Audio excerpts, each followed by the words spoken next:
अच्छा हमारे साथ केस मौजूद है नबीला। अस्सलाम वालेकुम नबीला। जी वालेकुम अस्सलाम। मेरी शादी को तकरीबन 4 साल पहले हुई थी ना, मेरी लव मैरिज थी। अच्छा हमारा आपस में पहले से ही हम लोग यानी कि फ़ोन पर जैसे बातचीत करते थे 2-3 सालों से ही। फिर जब मैंने अपनी वालदा से अम्मी को बताया तो पहले तो उन्होंने मना कर दिया, लेकिन फिर जब मेरी ज़िद पे फिर उन्होंने कहा कि अच्छा उनको कहो रिश्ता लेकर आएँ। बहरहाल मेरी सास आई और मेरे हस्बैंड जो मतलब जिनसे मेरी शादी हुई वो मेरे से एज में भी बड़े थे मुझसे ना, तो अम्मी पहले एग्री नहीं हुई, लेकिन मेरी ज़िद की वजह से बहरहाल हमारी शादी हो गई। अच्छा शादी के बाद ये था कि सेकंड डे से अच्छा ये तो था कि थोड़े गुस्से वाले थे, लेकिन शादी के बाद मतलब यानी कि जैसे बिल्कुल ही उलट, जो मैं 2-3 साल से जिससे बात करती थी वो बंदा तो समझे वो था ही नहीं, बिल्कुल एग्रेसिव हर चीज़ में। मतलब ये इवन के दूसरे दिन ही किसी बात पे गुस्सा आया, मुक्का मार के शीशा तोड़ दिया। और फिर तो ये मामूली उनका बन गया था, रूटीन थी उनकी कि ना आए दिन बस मेरी बेइज्जती करना, मुझ पर हाथ उठाना, बस इसी तरह ना। ये सब तो मैं खैर सह रही थी, लेकिन फिर ये हुआ कि अम्मी के घर भी बहुत कम जाते थे। अच्छा मेरी खाला की जो बेटियां थीं, 2 बेटियां थीं, बड़ी प्यारी प्यारी सी थीं, तो वो बस खाला के घर जाने के लिए एग्री रहते थे, चलो तुम्हारी खाला के घर चलते हैं, अम्मी के घर नहीं जाते थे। और फिर वहाँ जाकर उनसे बिला फजूल में फ्री होना, और मैं कुछ कहूँ तो कह नहीं मैं तो अपनी बहनें समझता हूँ, इस तरह ना। और फिर ये हुआ कि इसी उसमें मेरी बेटी भी हो गई, 2 साल गुजर गए। और फिर मुझे पता चला कि जैसे फ़ोन पे वगैरह, वैसे सैटरडे नाइट तो होते ही नहीं थे घर पे ना, मैं फ्रेंड्स में हूँ, गया हुआ हूँ, ऐसी सब।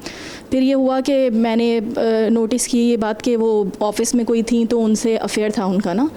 तो बस फिर ये था कि एक दिन तो ऐसा हुआ कि मैंने उनके वॉइस मैसेज, उनका फ़ोन खुला रह गया था, वॉइस मैसेजेस वगैरह सुने, तो वो तो शादी का मतलब यानी कि प्लान बन रहा था और इस तरह ना। तो मैंने ये सब बोला तो उस पर उन्होंने मुझे बहुत ज़्यादा मारा। तो सेकंड डे जो है सुबह में मैंने अपनी अम्मी को कहा कि मैं अब नहीं रह सकती ना इनके साथ। तो अम्मी ने कहा कि ठीक है हम लोग आएंगे, ऑफिस गए हुए और मेरी सास होती थी बस घर में, तो आएंगे और हम लोग लेकर चले जाएंगे। अब अम्मी मेरी आई हैं, तो जब सास को ये सब बातें पता चली, मम्मी ने कहा बैग पैक कर लेना, मेरी बच्ची थी, मैंने अपना बैग पैक किया। तो सास ने जो है बड़ी लड़ाई झगड़ा किया और अम्मी को धक्के देके घर से निकाल दिया कि नहीं ये तो अब शादी हो गई, हम मारें या तोड़ें, हमारी बच्ची है और इस तरह ना, जब मेरा बेटा आएगा तब आना, ये मतलब इस तरह निकाल दिया मेरे पेरेंट्स को। फिर उसके बाद जो है मेरी अम्मी और अब्बू जो हैं वहीं इलाके का जो थाना था वहाँ पर जाके उन्होंने रिपोर्ट करवाई। तो वहाँ पे जो लेडी वो थी पुलिस वाली, तो फिर उन्होंने बड़ा कोऑपरेट किया, वो साथ आई, उन्होंने मेरा बयान लिया। मैंने कहा नहीं मैं नहीं रहना चाहती अब इनके साथ। फिर वो मुझे मेरे घर वापस ले गए। अब ये हुआ कि फिर हमने, जो मेरी पड़ोस में थी वो लॉयर थी, तो उन्होंने फिर उनके ज़रिए हम लोगों ने केस खुला का फ़ाइल करवाया। फिर ये था कि जब पेशी होती थी वो आते ही नहीं थे। इसी तरह साल गुजर गया और फिर ये हुआ कि बहुत रोना, मतलब यानी कि जैसे पता नहीं अल्लाह को कौन सी नेकी काम आ गई थी भी, हुआ फिर मेरे ही हक़ में फ़ैसला खैर हो गया। अब ये कि बच्ची मेरी है, वो मिलना चाहते हैं, मैं भी नहीं चाहती कि चलें सही है वो मिलें, लेकिन मैं ये चाहती हूँ कि वो ख़र्चा तो उठाएँ, लेकिन वो ख़र्चा भी देने के लिए राज़ी नहीं है। शरई तौर पर औरत भले जितनी भी इंडिपेंडेंट हो, अगर औरत ख़ुद पर या अपने बच्चों पर ख़ुद भी कुछ भी खर्च करती है शादी के दौरान या शादी के बाद, वो मर्द पर कर्ज है। हर इंडिपेंडेंट औरत सुन लें, सेल्फ डिपेंडेंसी वेरी इंपॉर्टेंट। लेकिन हम औरतों ने ना मर्दों को खुद सर पर चढ़ाया। मैं इस चीज़ के ख़िलाफ़ नहीं हूँ कि औरत काम करे, औरत बिज़नेस करे। रसूल अल्लाह के दौर में रसूल अल्लाह इस बात को प्रमोट करते थे, उम्मे सलमा को दस्तकारी करें, तिजारत करें, एवरीथिंग वाज देयर। मगर इस बात पर जोर था कि जो आप कमा रहे हैं वो आप अपनी लग्जरीज़ पर, मेक व्हाटएवर यू लाइक, आप उस पर एक्सपोजर्स, ट्रैवल, व्हाटएवर आप उस पर खर्च करें, लेकिन अपने नफ़े के लिए अपने मर्द पर ही आप डिपेंडेंट रखें। ये मैं आपको बताऊँ, जितनी फाइनेंशियल डिपेंडेंसी बढ़ जाए, मैं औरतों को ये कहना चाहूँगी कि अपने नफ़े के लिए आप अपने मर्द पे ही डिपेंडेंट करें। जो आप कमा रहे हैं आप बैंक बैलेंस बनाएं। उसके अलावा अगर आप अपने बच्चों को स्कूल के लिए पढ़ा रही हैं, तब भी तलाक से पहले की बात हो रही है ये, आप जो कुछ बच्चे पे खर्च करती हैं, रोज़े क़यामत मर्द एज अ कर्ज है और अल्लाह उससे हिसाब मांगेगा। और तलाक के बाद अगर तलाक देती हैं तो आपको ये पता ही होगा कि इद्दत में मेंटेनेंस मर्द ही देगा पूरे 3 महीने तक। और उसके बाद भी जब इद्दत ख़त्म हो जाती है, बच्चों का पूरा नानो नफ़का, पूरा खर्चा, चाहे बेटी हो चाहे बेटा हो, मर्द के ऊपर है। और अगर जो औरतें खर्च कर रही हैं, लिटरली मर्द इस चीज़ से आज़ाद नहीं रह सकते, ना दुनिया में ना दुनिया में भी दिया। मैं एडवोकेट साहिबा मैं सर आपसे जानना चाहूँगी कि अगर हम इसको कानूनी पहलू से देखें तो देखिए अब जैसे उनकी बच्ची को वो कोई खर्चा नहीं, और आपकी बच्ची कितनी बड़ी है? 6 months की है। सॉरी 6 months की नहीं, 1.5 साल की। 1.5 साल की इनकी बच्ची है और मियाँ अब देखिए एक तरह से चीट भी कर रहे थे और उसके बाद फिर भी तलाक का process was hard for her, और वो बच्ची को भी आगे से कुछ नहीं दे रहे। अच्छा देखिए, इसमें मदीहा ये है कि लॉ बहुत क्लियर है इस मामले में। फिर जैसे मैडम ने कहा कि हम जो जितने भी हमने लॉ ड्राइव किए हैं, basically since we are in the Islamic country, तो हमारे सारे कवानीन जो हैं वो इस्लाम की रूह पे ही हैं और उसी की हमने बेस ली हुई है। तो मेंटेनेंस चाहे वो खातून की हो, थ्रू आउट द मैरिज जो है वो मर्द की जिम्मेदारी है, और इद्दत जब तक वो मर्द के लिए करती है, चूँकि तलाक हो या खुला हो, किसी भी सूरत में वो मर्द की जिम्मेदारी है। अच्छा, एक और इम्पॉर्टेंट चीज़, अगर उसका बेबी सकलन बेबी है यानी दूध पीता शीरख्वार बच्चा है, तो भी मर्द रिस्पॉन्सिबल है कि जब तक वो रज़ात करेगी तब भी उसकी भी उजरत माँ की बनती है। बिल्कुल, तो वो औरत को मेंटेन करेगा। जहाँ तक बच्चे की किफ़ालत का है, तो लॉ हमें ये कहता है कि जिस दिन बाप यानी मेंटेनेंस के केस में अपेयर होता है, कानूनी तकाजा ये है कि फैमिली कोर्ट उसी दिन बच्चे का एक इंटरम मेंटेनेंस यानी आर्जी तौर का खर्चा, कि हम बाद में एविडेंस पे जाएंगे कि उसके क्या रिसोर्सेज हैं, बच्चे का क्या लाइफस्टाइल है, क्या एक्सपेंसेस हैं, मगर एक interim day to day maintenance जो है वो फिक्स कर देते हैं। चूँकि हमारा काम है कोर्ट को असिस्ट करना, तो ऐसा नहीं है कि अगर वो नहीं आ रहे तो हमारे पास रेमेडीज़ नहीं है, उनके वारंट जारी हो सकते हैं, उनको गिरफ्तार किया जा सकता है अगर वो मेंटेन। इसी को यहीं से कंटिन्यू करेंगे, क्योंकि बहुत सारी जगहों पे ऐसा होता है कि अगर आपने कोई केस दायर किया हो तो फिर वो आगे अगली पार्टी जो वो शो अप ही नहीं कर रही होती। तो ऐसी सूरत हाल में क्या ख़वातीन का जो मुकदमा है वो स्ट्रांग होता है या अदालत के सामने वीक पड़ता है, इस हवाले से बात करेंगे। एक ब्रेक के बाद कहीं हो जाएगा, ब्रेक के बाद मिलते हैं।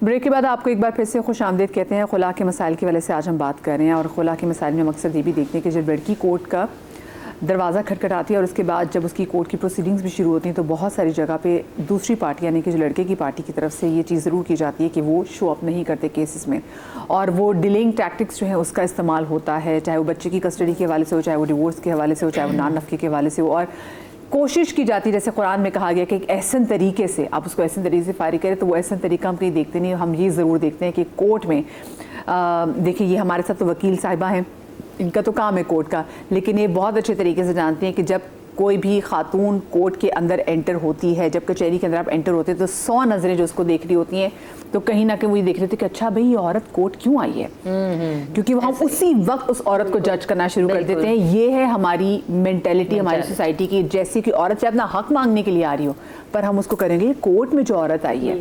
तो मुझे बताएं कि अगर ऐसा हो, जैसे हमसे पहले भी जो यहाँ पे केस मौजूद था वो बता रही थी कि डिलेइंग टैक्टिक्स इस्तेमाल किए जा रहे थे, बिल्कुल ऐसी सूरत में क्या होता है? अच्छा देखिए, मिजाज ब्रेक से पहले हम डिस्कस कर रहे थे कि क्या वो वीक पड़ेगा खातून के, तो नहीं, वो तमाम क्लेम जो खातून ने किए हैं, अगर अगली पार्टी उसको रिबट नहीं करती यानी उस पर कोई अपना ओपिनियन नहीं देती, रिस्पॉन्स नहीं देती, तो वो एज इट इज कोर्ट जो है उसको वैसे ही लेता है जैसे वो फैक्चुअल पोजीशन है। दूसरी बात हम ये करते हैं कि लेट्स से आया ही नहीं मर्द, अब वो बाप की कैपेसिटी में तो बच्ची को थ्रू आउट टिल हर मैरिज जो है उसने ही मेंटेन करना है, तो ऐसी सूरत में कोर्ट के पास इख्तियार है एज अ फैमिली जज कि वो पहली पोजीशन क्या करेंगे, पहली रेमेडी हमारे पास ये है कि उसके अरेस्ट वारंट जारी हो जाएंगे। फैमिली कोर्ट भी मर्द के अगेंस्ट अरेस्ट वारंट जारी करेगी, यानी वो जहाँ भी है उसकी जो करंट लोकेशन है, करंट एड्रेस है, वहाँ पुलिस के थ्रू उसको अरेस्ट करवा के कोर्ट में प्रेजेंट किया जाएगा। इन केस अगर हम ये समझते हैं कि वो अरेस्ट भी नहीं हुआ, कभी ऐसा है कि वो outside the jurisdiction of Pakistan रहता है, ये कोर्ट के जुरिसडिक्शन से बाहर रहता है, तो उस सूरत में कोर्ट के पास इंफॉर्मेशन उसकी किसी भी प्रॉपर्टी की, किसी भी रिसोर्स की, बैंक अकाउंट की, अब हमें पता है एफबीआर कितना सिस्टमैटिक चलता है, आपके एक सीएनआईसी पे आपकी सारी प्रॉपर्टीज, आपका बैंक अकाउंट, आपके एसेट्स सब आ जाते हैं। तो कोर्ट हैज़ द पावर कि वो वहाँ पे बच्चे की मेंटेनेंस या खातून की मेंटेनेंस लेने के लिए वो प्रॉपर्टीज अटैच कर सकते हैं और वो सेल आउट करके वो वहाँ से बच्चे की मेंटेनेंस जारी करेंगी। अच्छा, ये तो मेंटेनेंस की बात होगी। जो खातून का नान नुस्खा है, जब वो एक औरत जब वो खुला लेने के लिए जाती है, और अक्सर मैं लोगों को देखती हूँ कि लोग अच्छी खासी ज़िंदगी के साल गुजारने के बाद कहीं पे अगर बंदे को लगे और तो बंदा वहाँ पे डिवोर्स दे दे और वो औरत वो जो जिस घर में वो रह रही होती है जिसको उसने खुद बनाया होता है वो रातों रात उस घर से बाहर निकल जाती है। इससे अच्छा तो आप कहते हैं कि वेस्ट में अच्छी चीज़ें कि अगर जब डिवोर्स हो तो उसको पता है कि हाफ चीज़ होगी। यहाँ पे तुम्हारी औरत ही वो जो घर उससे बनाते उससे निकल जाती है। नहीं देखिए, मेंटेनेंस के हवाले से हमारे यहाँ कोई डिफ्रेंशिएट नहीं है कि सिर्फ बच्चे की मेंटेनेंस के लिए ये सारी रेमेडीज ली जाएंगी। ये अगर कानून के अंदर अगर जज ने औरत को अलाउ कर दिया है उसका मेंटेनेंस, चाहे वो उसका पास्ट मेंटेनेंस था चाहे वो फ्यूचर मेंटेनेंस है। अच्छा ऐसा भी है, ज़रूरी नहीं है, ये भी एजुकेट करना हमारा बड़ा कि एक मर्द जो है वो मेंटेन नहीं करा खातून को। अब वो जो है वो सेपरेशन लेने नहीं आई है, वो सिर्फ कोर्ट में आके ये भी कह सकती हैं और उनको बाउंड डाउन करा सकती हैं कि ये मुझे मेंटेन करे, ये मुझे खर्चा नहीं देता, ये मुझे खर्चा नहीं देता। Basically it is a financial cruelty ना। हम तो अभी तक जो है वो क्रूअल्टी सिर्फ और सिर्फ जो है फिजिकल अब्यूज का समझते हैं। अगर ये भी बहुत सारी खवातीन जाए कोर्ट में अपना हक मांगने के लिए तो शादियां खराब हो जाती है कि इससे तो मियाँ के खिलाफ कोर्ट चली गई, ये तो कल के खिलाफ कुछ भी कर सकती है। It's a social taboo because of which जो औरत के अपने हकायक हैं वो नहीं मांग सकती। यही मैं आपको बता रही थी, अगर एक औरत बाशऊर हो जाए और अपने ये हुकूक मांगने लगे तो उनके अपने माँ बाप कहने लगते हैं इतने बेशर्म हो गई हो, खुलेआम जाके पैसे मांग रही हो, हमारी इज्जत को क्यों दाव पे लगा रही हो। लेकिन फाइनेंस हमारी एवरीडे ज़रूरत है, खाना पीना स्कूल की फीस नहीं दे रहे होते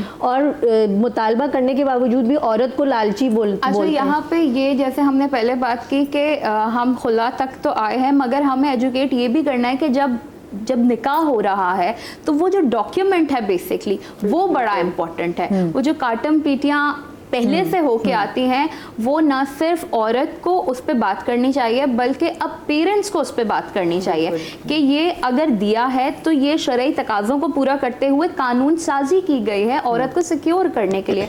अगर आप निकाहनामा को हम थॉरली पढ़े तो उसमें मेंटेनेंस आपको अलाउ होती है कि आप कितना नान नफका देंगी, आपको पावर ऑफ डिवोर्स डेलीगेट किया गया है नहीं, आया महर के अलावा कोई जायदाद लिखी है या नहीं, कोई गिफ्ट दिया है तो वो कैसे दिया।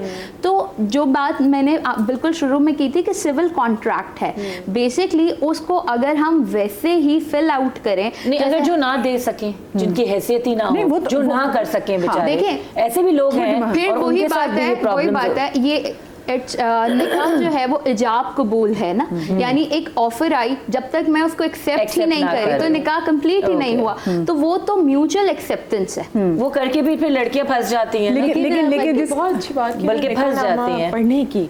इसको बिल्कुल अक्सर इस पे तो बात ही जब शादी की बात होती है, जैसा आपने कहा कि हम तैयारियों पे फोकस करते हैं, कौन से कपड़े क्या है, जब इस पे बात होती है तो बस अब दस्तखत कर दें। वैसे मैं आपको तो इस बात में मैं बहुत प्राइड लेती हूँ। एक बार हमने इस पे शो भी किया हुआ है, हमने पूरे बोर्ड पे लगा के निकाहनामा, फिर हमने फिका जाफरिया से और फिका हनफिया दोनों से हमारे साथ उलमा मौजूद थे और फिर हमने शिक वाशिक हमने एक एक को रीड किया कि इसमें इसके क्या मुराद हैं, इसके क्या मुराद है, क्योंकि और फिर वो इतना जरूरी है कि वो लोगों को पता चले, क्योंकि आप एक नौकरी करने के लिए जाते हैं तो साथ में कितने अम्मी अबू भाई बती सबको बिठाते कि अच्छा भी मेरा कॉन्ट्रैक्ट पढ़ लो, इसमें कहीं मैं फंस तो नहीं रही। ये तो फिर आपका निकाह है। वेडिंग में गई, मेरी अपनी बेस्ट फ्रेंड की वेडिंग थी, शी वाज अ जर्नलिस्ट, पढ़ी लिखी थी, बाहर से पढ़ के आई थी। तो जब उसकी निकाह हो रहा था तो मौलवी साहब बैठे हुए थे, उन्होंने कहा बेटी साइन करो। उसने बोला मौलवी साहब मैं अब टाइम लूँगी, मैं इसको पूरा पढ़ूंगी, अच्छी तरह चेक करूँगी।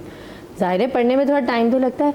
जो बेचैनी, जो अल्फाज उसके लिए इस्तेमाल होना शुरू हो गए, जो ससुराल की तरफ से तनकीदें शुरू हो गई कि ये तो निकाह के टाइम पे तलाक की बातें करी, इतना वो पढ़ने की सिर्फ बात वो पढ़ रही थी खाली, और वो कह रही थी कि ये मैं कॉन्ट्रैक्ट समझ के देख के जहाँ जो लिखना है वो करूंगी, ये मेरी जिंदगी का मामला है, राइट। और आप सोच नहीं सकती कि उस वक्त उस हॉल में कितना टेंशन था, ना सिर्फ माँ बाप और ससुराल बल्कि मेहमानों ने बुरा भला बोलना शुरू कर दिया। वो तो चाहे उसकी तरफ से हो या लड़के वालों की तरफ से हो। अब तो ये हो गया ना कि अच्छा जी निकाह होने वाला है, पहले ही से ही आप निकाह नामा पढ़वा दें और आप अपने बता दें कि भाई वहाँ पे तमाशा ना हो, यही वाली बात पे कि इस तरह की चीजें कहना, ये तो नहीं लोग कैसे बोलते हैं, मैं लोगों की बात बता रही हूँ। लोग कहते हैं कि तमाशा ना हो, कि जी पहले से ही आप इन चीजों को सॉर्ट आउट करें कि ये बाद में आप लोग है ना फिर कहेंगे जी तमाशा हो रहा है। अच्छा, हमारे साथ एक केस भी यहाँ पर मौजूद